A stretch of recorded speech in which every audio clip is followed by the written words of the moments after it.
Welcome to the Caribbean Protected Areas Gateway, or CPAG for short. In this tutorial, we're going to learn how to interact with the maps, tables, and charts present in 3 modules of our Resource and Information Hub. First up, Maps.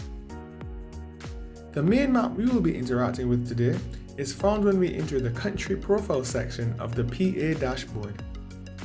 On the right, we can see the map and a white arrow and drop-down menu that allows us to switch between countries. When a new country is selected, the map will update its position to ensure that the selected country is in focus. The country profile on the left will also be updated.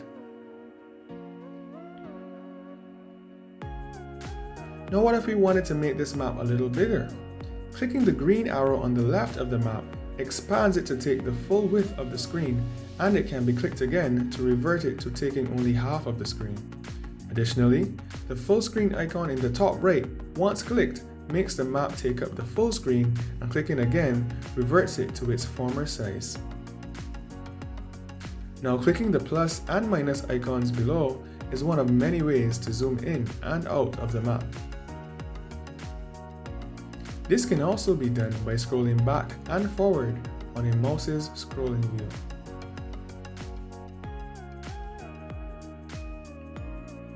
Simple clicking and dragging on the map allows for standard lateral movement. Holding the Control or Command key while clicking and dragging allows us to adjust the angle of our view. Now after all of that movement, we can click the compass icon to revert the map to its original cardinal orientation. To completely reset the angle and zoom, we can exit full screen mode and refresh the page.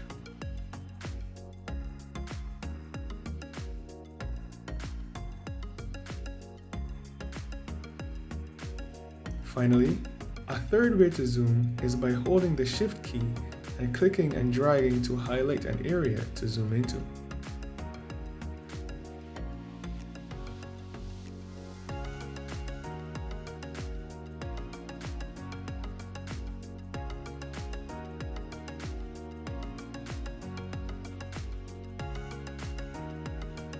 Pro tip: if you click a country or a protected area on the map, a box and arrow will come up that allows you to switch to that country profile or view details about that protected area instead.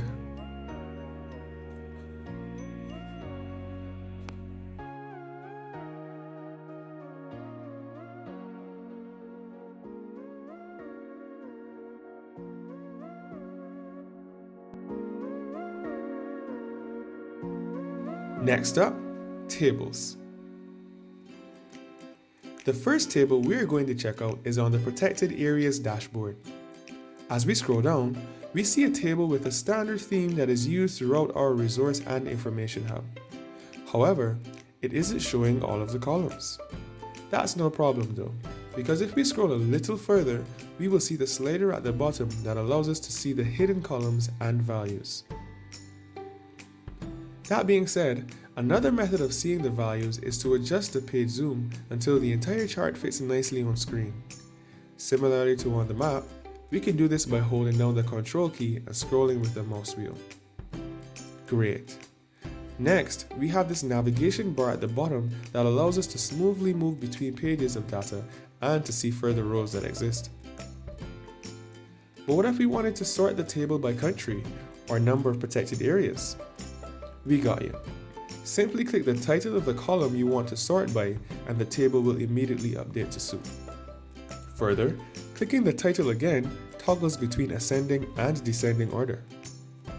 Pro tip: the white arrows to the right of each title tell us which column the table is being sorted by and if the order is ascending or descending. Another more precise way to filter data is by using the search bar. Once a value has been entered, the table updates to suit and continues to do so without the need to press any other buttons. To clear the search and see all table contents, simply press the X button that appeared in the search bar.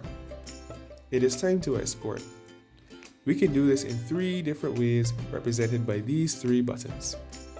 If we click the Print button, a print dialog box should appear on your screen that looks just like or similar to this one. From here, we can select our printer and print out the sheet. When the Copy button is selected, nothing appears to have happened, but if we open spreadsheet software like Google Sheets or Microsoft Excel, we can select any cell and then paste, and the relevant data from the table will appear, even if it took 2 pages. Note that the pasted data goes to Trinidad even though the visible rows on the site only went to Haiti. Lastly, clicking the CSV button immediately downloads a table to your device in spreadsheet or CSV format. This allows you to further interact with the data through your preferred software. Next up, charts. The first charts we are going to look at are found on the PA dashboard. On this Resource and Information Hub, you will see many donut charts such as these 2 here. While these 2 have some data, this time we will practice using a donut chart with a few more sections. As you can see, putting the cursor over any section enlarges it and shows the numeric value that it represents. Hovering an item in the colored key below will also highlight the respective section, but it won't show the numeric value.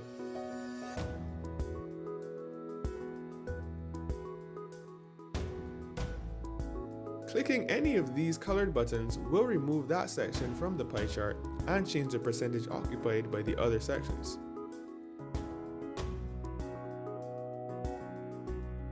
Similarly, if we click on an item that is not included in the chart, it will be added to the pie and the percentage occupation of all active items will be updated. To restore the chart to its original form, we can simply click the Restore button in the top right corner of the chart area. Now while we're here, if we click this Download button, the chart will be downloaded in PNG format, which we can then view and manipulate in other programs. It is important to note that if we edit the contents of the chart and then click the Download button, the edited version of the chart is what would be downloaded as a PNG.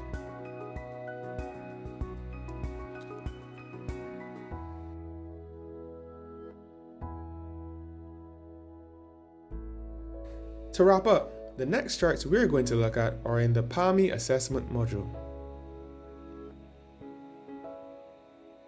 On the right, you can see 3 bar charts. These charts coincide with the data being searched and information being displayed on the map. Moreover, if a filter is applied to the data, like selecting a methodology for example, these 3 charts will also update to display the new search results.